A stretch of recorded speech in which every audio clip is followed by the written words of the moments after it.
Good morning. I hope you all had a great weekend. It's really nice to see all of you since I didn't see any of you last week, which is very unexpected. But anyway, no problem. Good to have you here now. What we're going to do today is we're going to finish Chapter 14, Part 1, which I almost got through 2 weeks ago, but I didn't quite. So we're going to finish that up. And then we'll definitely go through Chapter 14, Part 2 today. And then this week, problem set number 3 is what we'll tackle on Wednesday.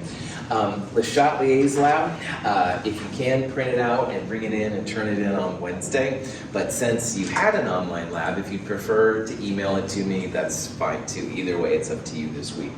But definitely this week, bring a printed copy of the titration calculations in class lab. This will be our one paper lab this quarter. We'll go through some calculations on what these titration things are all about. And then this Friday by 9 o'clock, turn in quiz 3.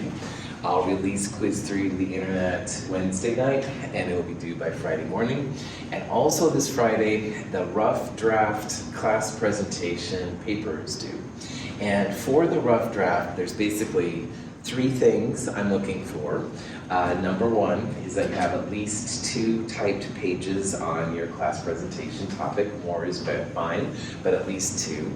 I'd like to have a peer-reviewed science article, which you can get from the library's database pretty easy, with an abstract. And the third thing is the cover sheet that goes along with it. And if you're having troubles finding any of these things, definitely let me know. I can help out. Any questions? Any of this kind of stuff? Okay. In the Le Chatelier's principal lab, which was virtual for all of you last time, Part D may have been a little weird. And if you watch the video, like you add a little bit of hydroxide to zinc and a white solid comes in, which is zinc to hydroxide, very insoluble. And if you add more hydroxide, the solid goes away. And this was actually something that perplexed chemists for a long time. They didn't understand why, if a little is good, a lot isn't better, all right? Because that's kind of the way that things usually work. And the punchline is that they didn't understand how these complex ions form. And a complex ion, if you remember from 2 weeks ago, and I can't remember what I had for breakfast this morning, but anyway, a complex ion is when you have a Lewis acid, like a transition metal, aluminum, boron, those kind of things. A Lewis acid react with a Lewis base, and a Lewis base is just something that has lone pairs of electrons to donate into. And when Lewis acids and Lewis bases come together, they can sometimes make what's called a complex ion. And a complex ion is something with a charge, but it's not like a sodium plus ion or a chloride ion. These are actually usually metals with some kind of Lewis bases all around them. So complex ions will look something like this copper complex here. Scientists can describe complex ion formation using another type of equilibrium constant called a formation constant. And a formation constant is just another type of equilibrium constant. When you're writing a formation constant, the complex ion is the product, and whatever goes into the complex ion, those are the reactants. So for making this copper complex here, you'd have the copper complex ion in the numerator top, and in the bottom, you'd have the copper 2 plus ion and the ammonia, in this case, to the 4th power, right? All these things are aqueous. And the thing about formation constants and complex ions, they're almost always incredibly product favored. So product favored for a K value means it's going to be a lot greater than 1. And on a practical level, if a complex ion is possible to be made, they're almost for sure going to happen. Very large numbers like this one mean that the product is going to by far outweigh the reactants. So in the Le Chatelier's principal Part D lab, They added a little hydroxide, that white insoluble zinc 2 hydroxide thing forms. But you add more, and the complex ion kicks in. And for hydroxide, it was ZnOH4 minus 2, which is weird looking, but that's another complex ion. You've got the transition metal Lewis acid, the hydroxides or the Lewis bases, and they're very, very product favored. So the complex ion kicks in, it pulls the other pieces out. So in terms of the zinc reaction, it pulled the hydroxide out, making the zinc 2 hydroxide go reactant favored, so the white solid disappears. And again, this drove scientists crazy, man, because you think, oh yeah, we'll make some copper 2 hydroxide, and then you add a little extra base, the complex ion kicks in, and your solid totally disappears. And that's because these things are just crazy product favored, all right? So if you see a KF, all right, this is a formation constant. It's just another type of K. And formation constant means you've got a complex ion as the products, and whatever goes into it is going to be the reactants. Any questions on that?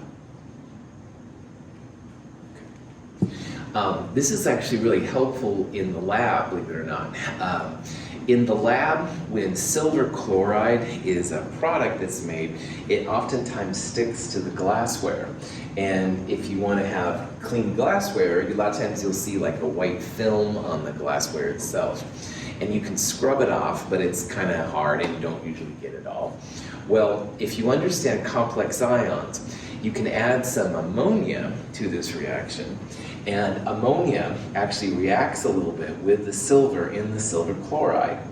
And the ammonia makes its own complex ion. That's this thing right here.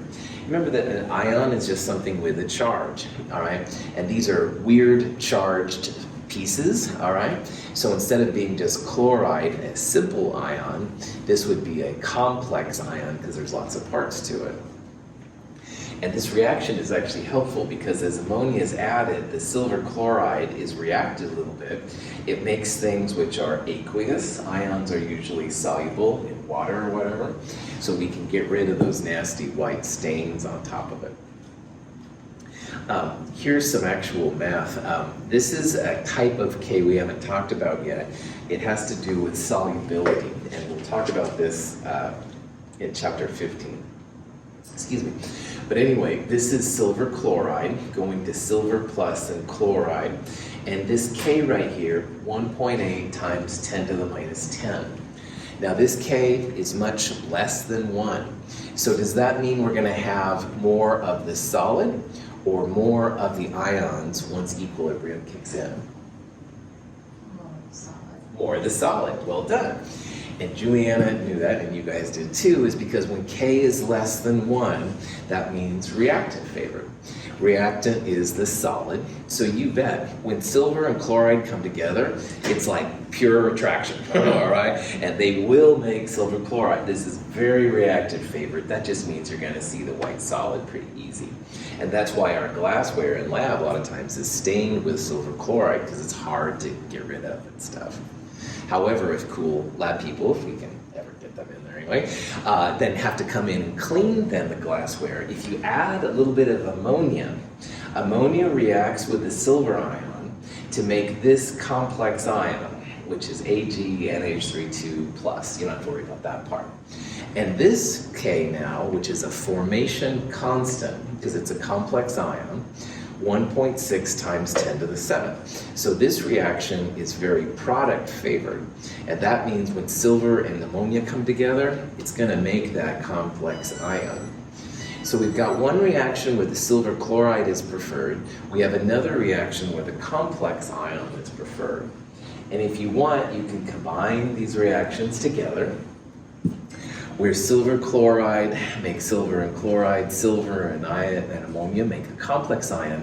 If you combine these, the silver cancels out, so you have silver chloride plus ammonia making the complex ion and chloride. And you can actually calculate the net K here. If you add two equations together, you multiply the K's to get the overall K.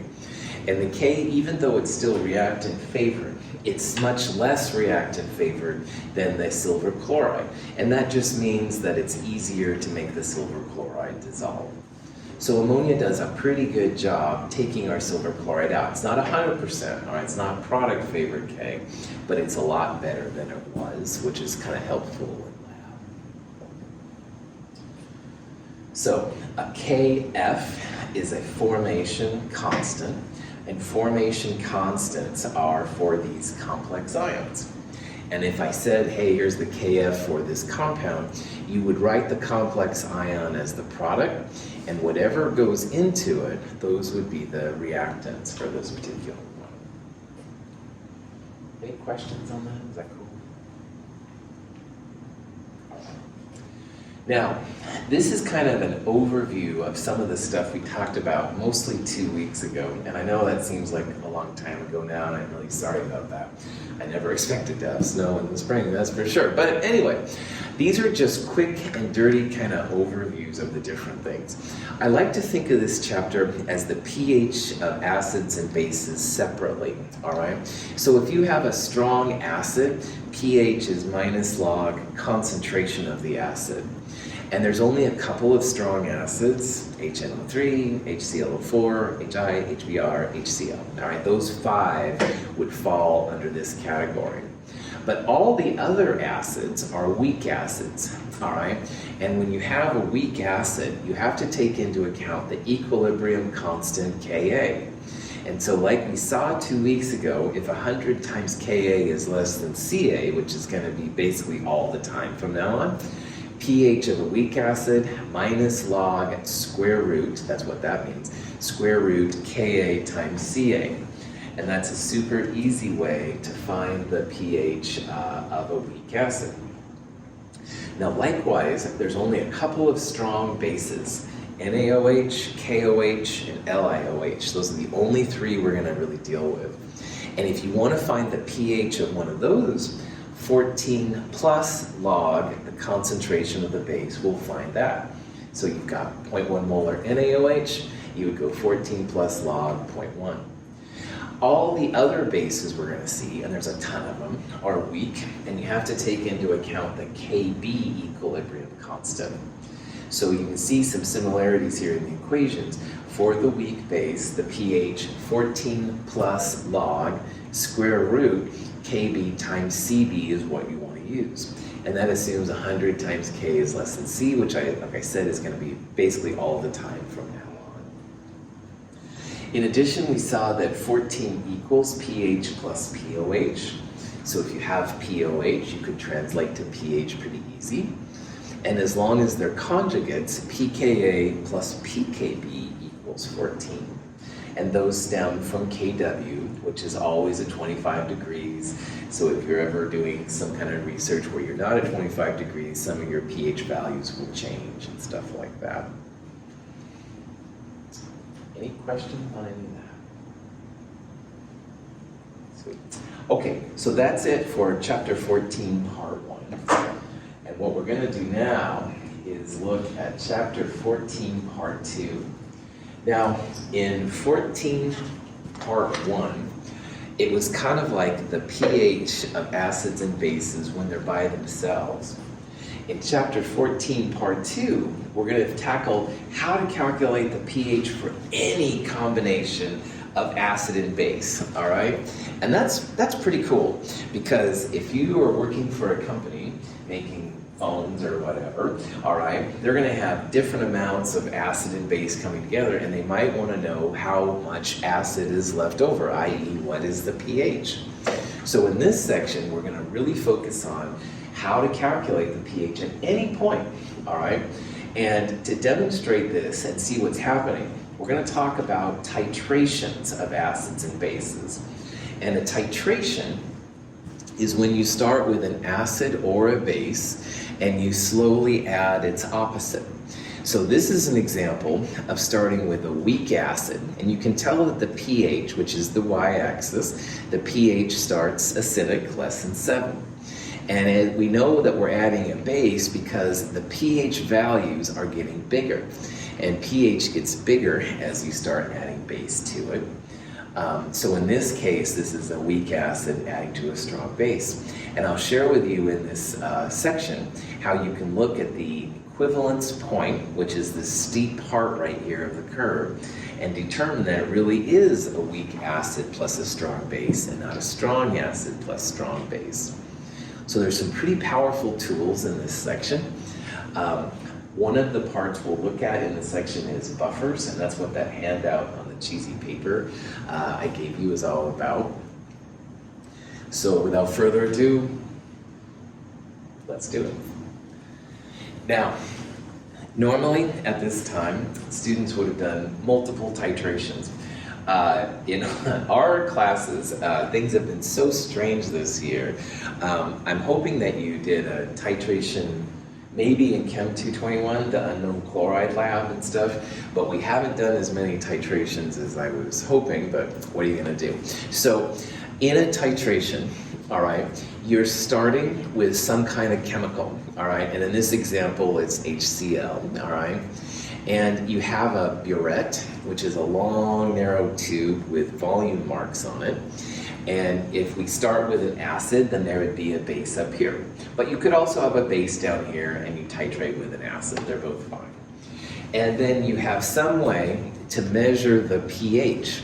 So a pH meter is something we'll actually use in lab, not this week, but next week. We're actually going to do some titrations.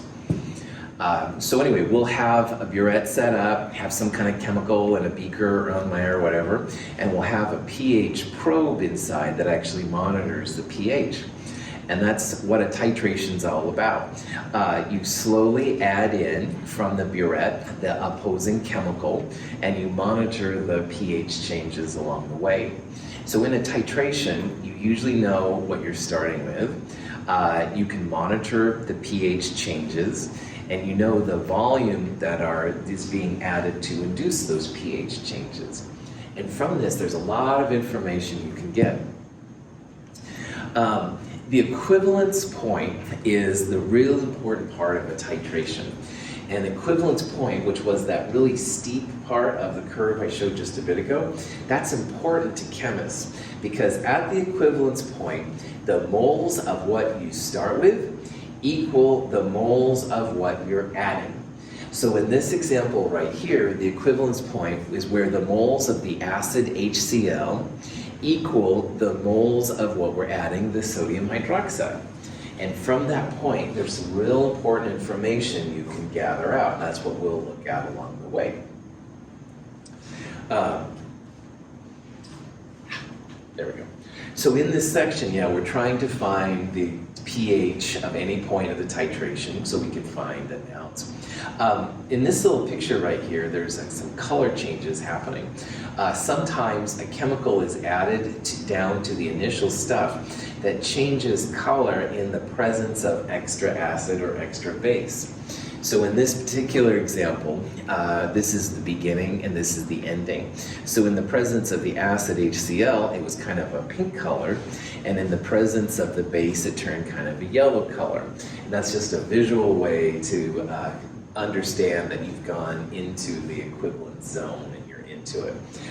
Once you understand how pHs work, the pH probe is a lot better and stuff for figuring these things out. So the goal overall of this section is just to figure out what the pHs are, but we'll talk a lot about titrations because that's a classic way to do it. And later on, when you're working for a company and they add so much HCl to so much NaOH, you'll be able to use these techniques for titration to figure out what the pHs are. Okay. These are just some cheesy little videos to kind of show where the different points are along here. Sometimes these are called S curves, all right? It's not really a very cool S, but you can kind of maybe use your imagination here. And in an S curve, you always have an acid that you're starting with, and you're slowly adding a base, sodium hydroxide. And there's different regions here that are going on, but you can see that when you start with just the acid, it starts acidic, so that's going to be a pH less than 7. And as you add the sodium hydroxide or base or whatever it is, there's kind of a region right here where the pH change is very gradual. And we're going to call this region, which you can see clearly right here, and that's kind of the middle point of it, we're going to call this region the buffer region. And there's a reason why we're calling it a buffer region. But after a while then, the buffer is exhausted and you start to go through this super steep part. And the super steep part is the equivalence point. That's where your moles of what you're starting with equal the moles of what you're adding. You almost inevitably know the concentration of what you're adding. All right, you'll get it from the stockroom or something like that. It'll have a molarity, it'll have a volume, and you can figure out moles. And if you know how much moles you've added, you can figure out like how many moles of acid were in your original thing. So there's some kind of cool kind of parts to it. But in these titrations, the initial point, which is where you haven't added anything from the burette, is important. This buffer region right here is going to be another important region. And the equivalence point, where the graph is very steep, that's going to be a pretty important part too. We'll talk about what all these regions mean. But notice here how I'm kind of breaking the titration into these regions. Those regions will help us to understand which type of formula to use and stuff. Okay.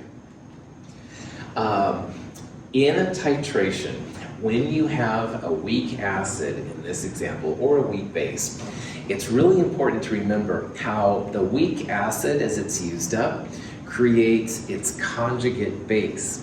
So acetic acid is a weak acid. Acetic acid in this graph is decreasing, but in the process, its conjugate base, and it is a base, is created. So you can see here how as the acetic acid amount goes down, we're adding a base to it, we'll say, then the conjugate base starts kicking in. So weak acids and weak bases have kind of like a secret superpower that as the acid's used up, its weak conjugate base kicks in. And base means it contributes to the overall pH. And this is quite unusual compared to like strong acids and strong bases. The strong acids and strong bases don't have important conjugates. They're kind of boring conjugates, but the weak ones do. So in this particular section, all right, what we're going to do is we need to talk about what a buffer is, because a buffer is basically a solution where you have a weak acid and its conjugate base, and they're both so weak that they don't interact with each other, but they do have interactions when other things are added to them. And buffers are super important in our bodies if you're into biology and medicine, stuff like that, so there's a lot of really cool uses for buffers. And buffers use something called the common ion effect, which is nothing more than Le Chatelier's principle, just a specific version of it. So what we're going to do is we're going to tackle buffers and common ion first, and then at the end we'll come back and talk about how to find the pHs of these different regions. Any questions on all that? All right, so common ion effect is something that's thrown around a lot in these sections, and all it is Le Chatelier's principle. And I want to kind of figure out, talk to you here about what exactly it means. So we're going to go through a question, all right?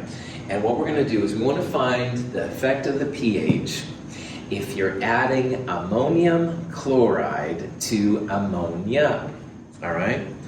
Now, ammonia and ammonium, NH4+, are conjugates. And in the last section, we talked about a KB expression, which is what this is right here. Remember, the B stands for base.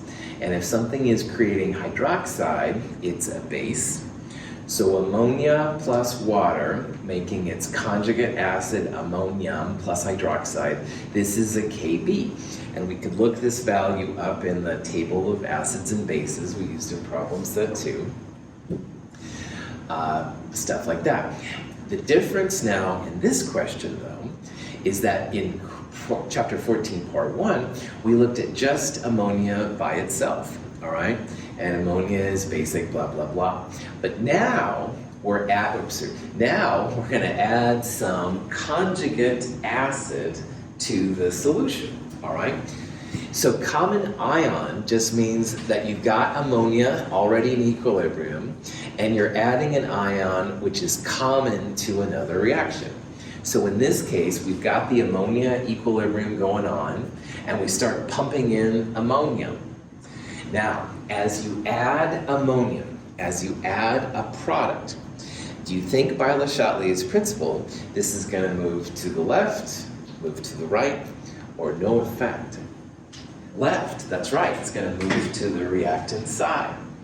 As you add ammonium, it's going to move the reaction to the left by Le Chatelier's principle, all right? Anytime you add something, it moves to the opposite side. As ammonium is added and it moves to the left, hydroxide is going to also go down because hydroxide has to react with ammonium to make ammonia again. So by adding ammonium, hydroxide is going to go down. And like we saw in the last chapter, hydroxide times hydronium is equal to that crazy Kw. So if hydroxide goes down, hydronium is going to go up. And hydronium is the acid part. So if hydronium goes up, your pH is going to start dropping. So Le Chatelier's principle just says, if you start adding ammonium, a product, the reaction's going to shift to the left, all right? And as it shifts to the left, the hydroxide is going to decrease. Hydroxide means the acid is going to increase, hydronium, and more acid, your pH is going to go down, all right? And this kind of makes sense because ammonium is the conjugate acid, capitalize the A of acid, of ammonia. You add an acid, your pH should go down, all right? So all common ion effect here did was basically use Le Chatelier's principle to say that if you add an acid, your pH is going to start dropping. It's going to get more acidic in the process. That's kind of what this is all about. So really, if you think about common ion, you hear that term, all it means is think about Le Chatelier's principle, all right? If you add ammonium, it's going to shift to the left. You add ammonia, it's going to shift to the right. Ammonium is an acid, pH should go down. Ammonia is a base. You add ammonia, going to make more hydroxide, pH is going to go up. Any questions on that? All right. So here's an example. We're adding some sodium acetate to an acetic acid solution. What's going to happen to the pH? All right. So acetic acid is obviously an acid. Acetate, a conjugate of acetic acid, do you think it's going to be an acid or a base? Base, that's right. Conjugates are like opposites, all right? So if you have an acid, the other one will be a base, and vice versa. Now, if you add a base to anything, all right, will bases make your pH go up or down? Up, right on, yeah, that's right. Anytime you add a base, your pH should go up. You don't need calculations or anything like that, but you do need to know that acetate is the conjugate base of the acid, all right? And if you're adding a base, then the pH is going to go up, all right? It may go up by 0.000001 units, but it will go up, and that's what's kind of important here, all right? You add a base, pH goes up. You add an acid, pH goes down.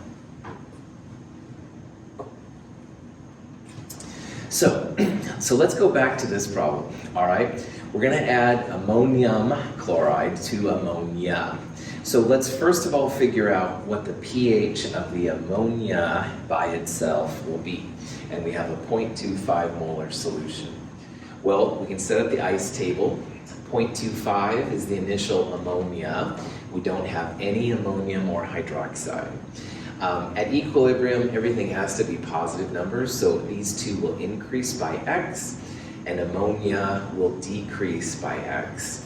And we talked about how the change line, the stoichiometry, 1 to 1 to 1, reactants will be negative, products positive, or vice versa. Any questions on the ice table here? Sweet. Then what you can do is set this up. Kb, if you look in the table of acids and bases, 1.8 times 10 to the minus 5. X times X for both ammonium and hydroxide, and ammonia 0.25 minus X. At this point, you have a quadratic formula, Kb equals X squared over 0.25 minus X. You can get out your calculator and hit solve if you'd like. Excuse me. However, if 100 times K is less than C, you can ignore this little X. So 100 times 1.8 times 10 to the minus 5 is like adding 2 to the power. So that would be 1.8 times 10 to the minus 3. And that is still bigger than a 10 to the minus 1. Like this would be 2.5 times 10 to the minus 1. So you are absolutely okay with dropping the minus X right there. And if you do that, then X, which is the hydroxide, is equal to the square root of Kb times Cb. So hydroxide square root, which is what that is again, Kb times Cb, 0.25, comes out to be 0.0021 moles per liter. And from this point, POH minus log of hydroxide minus log of 0.0021 is 2.67. 2 sig figs means 2 digits past the decimal. And then pH plus POH equals 14. So pH 14 minus 2.67, 11.33, right? So before we add any ammonium chloride, the pH of the ammonia is going to be 11.33. And check yourself, it's a base B, so the pH should be greater than 7. It is, that looks good. And finally, just as a quick advertisement, pH for a weak base, 14 plus log square root Kb times Cb. So Kb is this 1.8 times 10 to the minus 5. Cb is 0.25. Definitely 100 times K less than C, so this is absolutely cool. No ice tables needed, no OH minus to POH to pH, just one-stop shopping. Your instructor is kind of obsessed with these kind of equations, so either way you want to do it. Any questions on this process? Okay. So this is the pH before the ammonium chloride was added. Now what we're going to do is figure out the pH upon adding 0.10 molar ammonium chloride. All right? Now ammonium chloride has 2 ions when it goes in water. Cl minus, but Cl minus is one of the pH neutral ions we saw in the last section. But it's the ammonium here which we're interested in, because ammonium is an ion common to the equilibrium with ammonia, all right? So there's gonna be an effect. Now in the last problem, we saw the pH was 11.33. Now we're dumping in some ammonium. So again, by Le Chatelier's principle, you add a product, the reaction shifts to the left, and the hydroxide in this case is gonna go to the left as well. So that's gonna lower your hydroxide. And anytime you lower hydroxide, that means more hydronium is gonna take its place. And more hydronium means more acid. So when we're done with this calculation, we should have a pH which is more acidic, smaller number, smaller pH. Because remember that ammonium is the conjugate acid of ammonia. And anytime you add an acid, your pH should go down. So in this problem, no problem, we think that pH should be lower than it was with the ammonia. And again, it was 11.33, I think, in the last problem. So we can test this out. Now the full way to do this is, again, to set up the ice table, all right? Now, the difference between this ice table, though, and the last ice table is that now we have some ammonium, all right? It's 0.10. So we have some ammonia and some ammonia. Now at equilibrium, you can't have negative numbers for anything. So hydroxide, which was 0, is going to have to go up. So at equilibrium, you'll have 0.25 minus x for ammonia. You'll have 0.10 plus x, and it has to be plus x because hydroxide has to be a positive number. It can't be negative. So both ammonium and hydroxide are going to go up by x. This one will go down by x. So you can see here how now in this problem, the addition of the ammonium value there is making this a little different. Any questions? What's going on? All right, so we're still going to use the KB number we used in the last one because the equilibrium we're looking at is still KB. So 1.8 times 10 to the minus 5 is still ammonium times hydroxide divided by ammonium. But instead of having x times x, which we did last time, now we're going to have x times 0.10 plus x, and in the denominator you'll have 0.25 minus x. So it's similar, but a little bit different now because of the 0.10 number. And again, the presence here of the ammonium is what's creating this value. Everything, the rest of it is the same. So at this point, it's another quadratic formula. Your solve button on your calculator would do wonders. This equals all of this. Push the solve button, that'll spit the numbers. However, 100 times k is still less than c. All right, 100 times this number is like 1.8 times 10 to the minus 3. And that's still quite a bit less than 0.25 or even 0.10. So, before x was pretty small. It was the amount of hydroxide. It was like 0.0021, I'm not totally sure, I don't remember. But it was a very small number. And what we've predicted here by Le Chatelier's is that by adding ammonium, the reaction shifting left, hydroxide is going to be even smaller than it was before. So I know this is going to sound a little cheesy, but before we kicked out this minus x, if 100 times k is still less than c, you can also kick out the plus x. Because the x is just the hydroxide, and hydroxide is going to be even smaller in this common ion effect than it was without the ammonia. So what that means mathematically, if you can kick out plus x and minus x, then this makes this problem a lot easier. KB, this number, equals x times 0.1 divided by 0.25. So in this problem, to solve for x, this x right here, because these two x we're kicking out, x is KB, that number, times 0.25 divided by 0.1, and mathematically, that comes out to be 4.5 times 10 to the minus 5. Now, Prof. Adolf, you don't believe me? I'm not offended, all right? I want you to test this out. Throw it in your calculator, hit the solve, or do it old-fashioned with the quadratic formula. You're going to find out that it comes out to be a number like this. It's smaller than it was before even.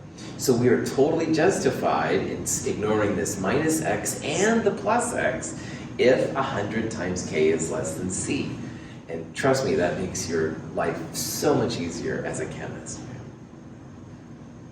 Any questions on that?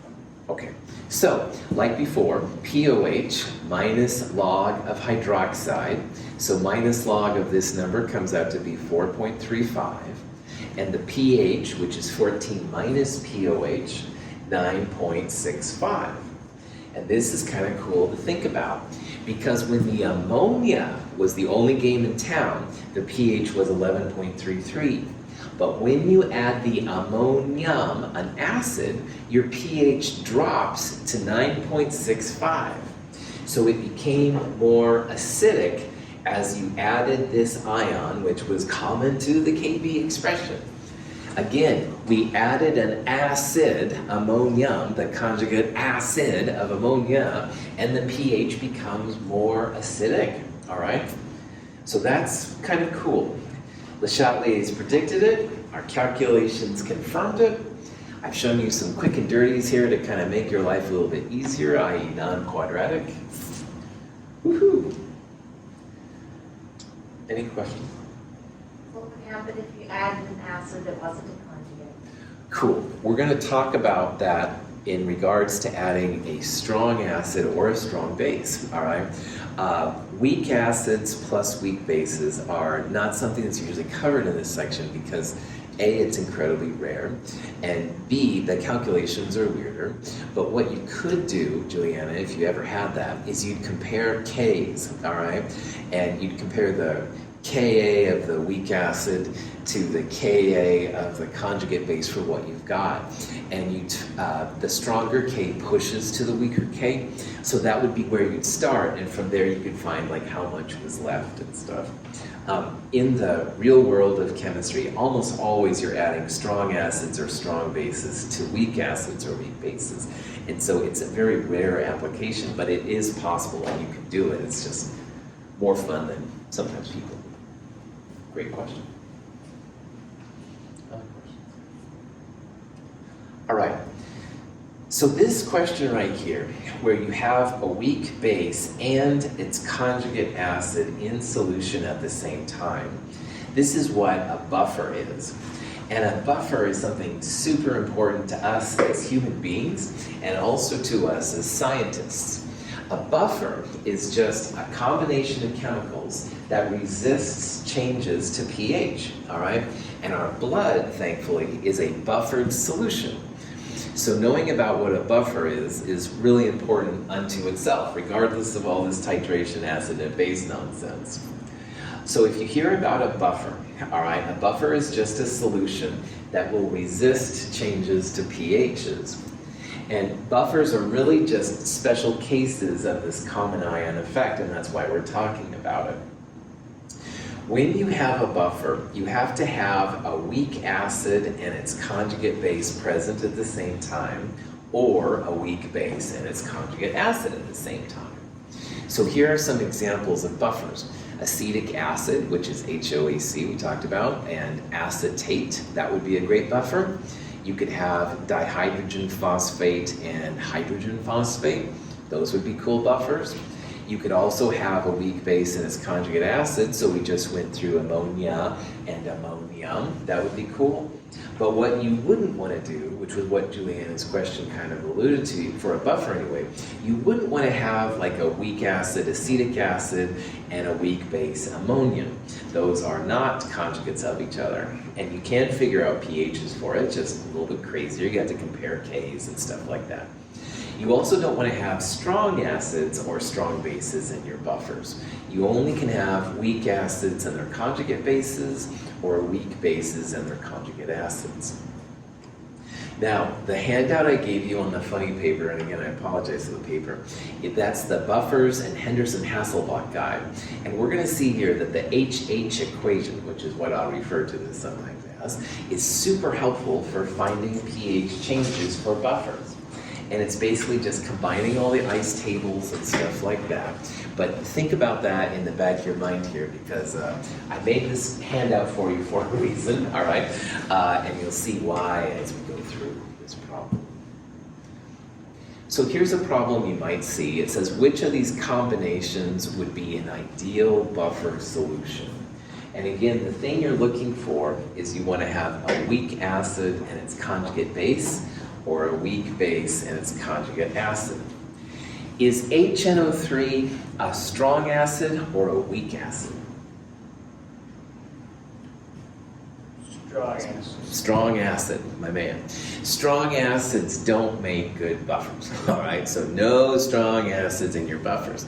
So this is a strong acid, and the nitrate ion would be its conjugate, but it doesn't fly as a buffer. Only weak acids with conjugate bases, or weak bases with conjugate acids.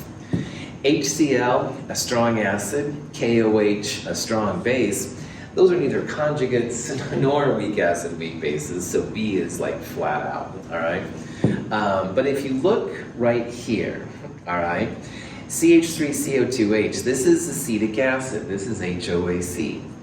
And over here, the sodium is a spectator, Na plus plops off. So CH3CO2 minus, this is the acetate ion. So acetic acid and acetate, that's a weak acid and its conjugate base, ignore the sodium. So that would be a great conjugate system. That would be a buffer. This last one right here, ammonia, its conjugate base is ammonium, NH4+. So these are not conjugates of each other. This is probably some kind of weak system, but it certainly is not the conjugate of ammonia. So only weak acids with conjugate bases or weak bases with conjugate acids.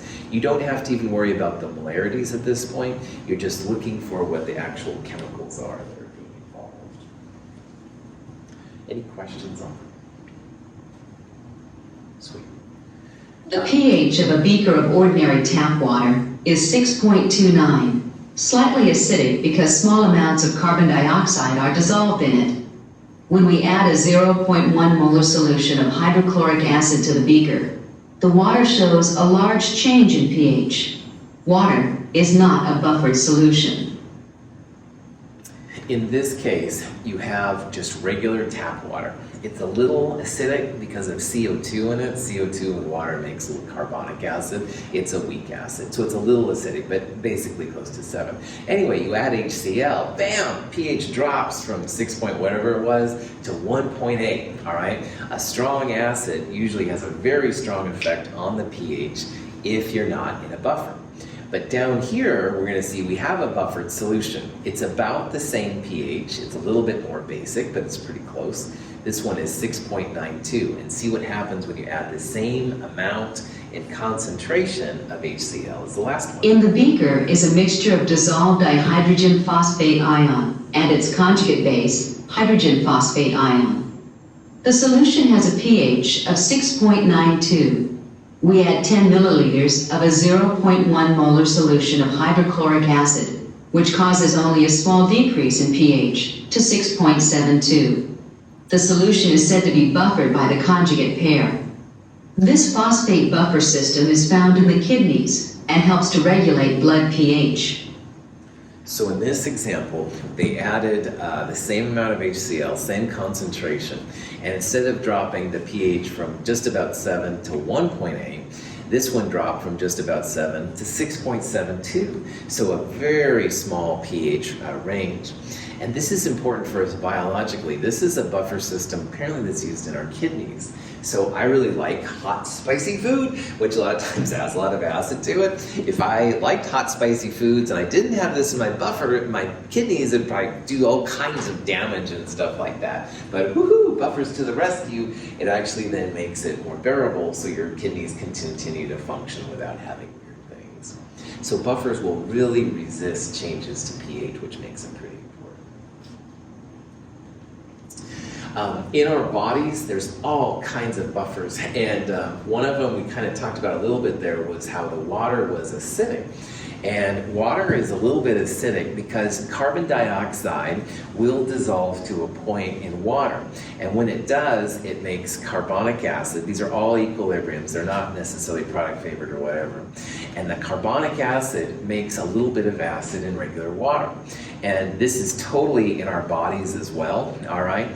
The CO2, which is exhaled, usually some of it, though, does dissolve in the water. It makes things a little bit of acid and stuff like that. In biology, you'll talk about this bicarbonate buffer system, which is more than I know because everything I studied was dead. But anyway, in the real world, these are super important and stuff for biological systems as well. As you exhale CO2, the CO2 is released. CO2, as it goes away, all these things shift to the left. And as they shift to the left, the acid shifts to the left. So the acid goes down. And as acid goes down, your pH goes up. So if you can exhale CO2, your pH will actually raise in our blood a little bit. Very complex mechanisms in the body, which is a cool thing to study, but buffers are pretty important for lots of different reasons. So in a buffer, again, you have to have a weak acid and its conjugate base, or a weak base and a conjugate acid. And the reason why they're able to compensate for strong acids or strong bases is because you've got both an acid and a base. So whatever you're adding, all right, for example, a strong base, one of the other is going to attack it. So let's say we're taking a strong base and we're adding it to this buffer. Man, the acetic acid is going to kick into play. It's not necessarily the base part that's going to kick in, but the weak acid will. So as an example of how this works mathematically, acetate, the weak base of acetic acid plus water, makes acetic acid and hydroxide with a very, very small K. Well, if we're adding a strong base, that's hydroxide. And hydroxide plus the weak acid is a type of reaction. So to confirm that these will react like cats and dogs, we're going to flip this reaction. We're going to make acetic acid and hydroxide the reactants and acetate and water the products. And as we talked about earlier, when you flip a reaction, you can take the inverse of K to find what the new K is, all right? And man, oh man, this K is very product favored, much larger than 1. So what this tells us as scientists is that if you have acetic acid and you add some strong base, a source of hydroxide like that, very product favored, this very large 9. So we're going to assume, and we have assumed, that strong bases and strong acids always push to the other side. This is a math way to confirm my kind of cheesy pushing to the other side comment. This very product favored thing says that. So in a buffer, you've got the weak acid and the weak base coexisting. They're happy, all right, it's détente, whatever. All of a sudden, strong base comes in, ready to take over. Well, the weak acid activates, and it has a very product-favored reaction. This is just saying that weak base is out of here. You're still going to have, or the weak acid, the strong base is out of here. You're still going to have some conjugate base. It'll still get basic, but not as basic as if you add pure sodium hydroxide. So all this slide here proves is that when you have a buffer and you add a strong base, the weak acid is activated and it attacks the strong base. It makes more conjugate base in the process, but man, the strong base is all gone. That's what that large KB says right there. Now you can do the same kind of thing for adding a strong acid to a buffer. Here again, we've got acetic acid and acetate. They're coexisting, pretty happy. All of a sudden, a strong acid comes in, starts to get kind of bossy. Well, now it's the base which is going to activate. So you can look up these things. This is the Ka for acetic acid. Acetic acid plus water makes the conjugate base plus hydronium. Well, if we add a strong acid, that's basically hydronium. Hydronium and the acetate ion, the conjugate base, making these two, that's kind of the reaction we're after. So like on the last one, you flip the reaction around, the K becomes very, very product favored. This whole page is just about saying that, man, strong acid comes into your buffer, it's all wiped out by the conjugate base in a very product favored reaction. So again, this is important. You got a weak acid and its conjugate base kind of sitting there happy, all right? You know, they don't want to intrude on each other's territory, but they're very happy sitting there. You couldn't do that with a strong acid and a strong base. They could attack each other and be destroyed, blah, blah, blah. However, weak acid and weak base, they can coexist. Strong acid comes in, weak base attacks it. Strong base comes into your buffer, the weak acid attacks it, all right? And these numbers, these large Ks, just justify like why this is possible. This is graphics. Some of the people like doing this. In the middle here, we've got the buffer. It's got some base, it's got some acid, they're conjugates of each other, coexisting, everybody's happy. The left side shows the addition of a strong base, all right? The base is attacked by the acid. So if you look here carefully, like this would be the original amount of acid. There's less acid once the base has been added because the acid attacks the hydroxide. But as the acid is used up, more base is created. So you can see the base level here is higher than it was initially. So the strong base has lowered the weak acid and inadvertently made more conjugate base. And on the right side here, we've got the strong acid attacking. Strong acid is attacked by the base now, so the base amount has lowered. But as much as the base is lowered, now there's more weak acid. You can see there's more red there and stuff like that. So the strong base and the strong acids are neutralized by their opposites. And in the process, strong base makes more weak base, and strong acid makes more weak acid. Any questions on that? Okay, this is a good place to stop. It's about 9:55. Stretch your legs, take a break. We'll start up again about 10 o'clock or so, something